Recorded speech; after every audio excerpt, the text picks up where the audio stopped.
8 mai 1945.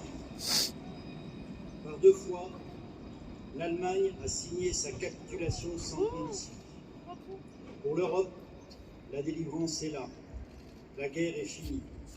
Enfin, après tant de souffrances et de désolation, après tant d'espérance et de luttes acharnées, même les épreuves les plus douloureuses ont une fin, même les tempêtes les plus dévastatrices s'achèvent. Une joie bouleversée emplit les cœurs, les drapeaux ornent les fenêtres, les embrassades se noient dans la liesse populaire. Derrière les larmes de joie, celles de la peine affleurent. Personne n'oublie les villes ruinées, les vies dévastées. Personne n'oublie que l'humanité a payé le plus lourd tribut de son histoire. Notre monde en fut à jamais changé. La Seconde Guerre mondiale est une rupture pour notre civilisation qui se tait, encore davantage fragile et mortelle.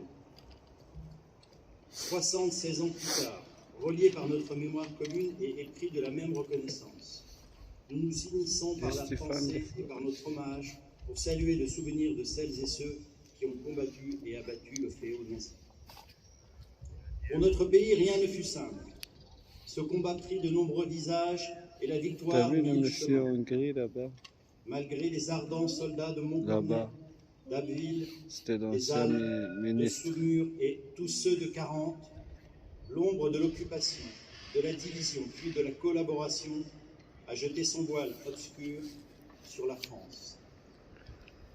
Il y a 80 ans, en 1941, les flambeaux de la résistance brillaient déjà.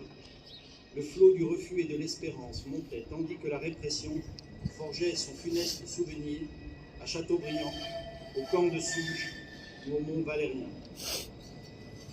La France libre recevait les ralliements des territoires ultramarins et poursuivait son inlassable épopée. Dans les sables du Koufra, elle nouait un pacte avec la victoire et par la voix du colonel Leclerc regardait déjà vers Strasbourg.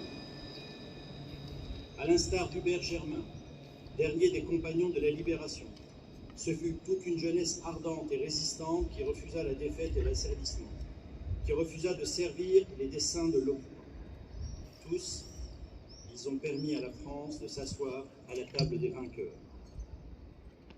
Cela fut rendu possible par le combat acharné des armées françaises et des armées alliées, par les forces françaises libres qui jamais ne cessèrent la lutte, par le dévouement des résistants de l'intérieur, par chaque Française et Français qui a refusé l'abaissement de la France et la négation de ses valeurs.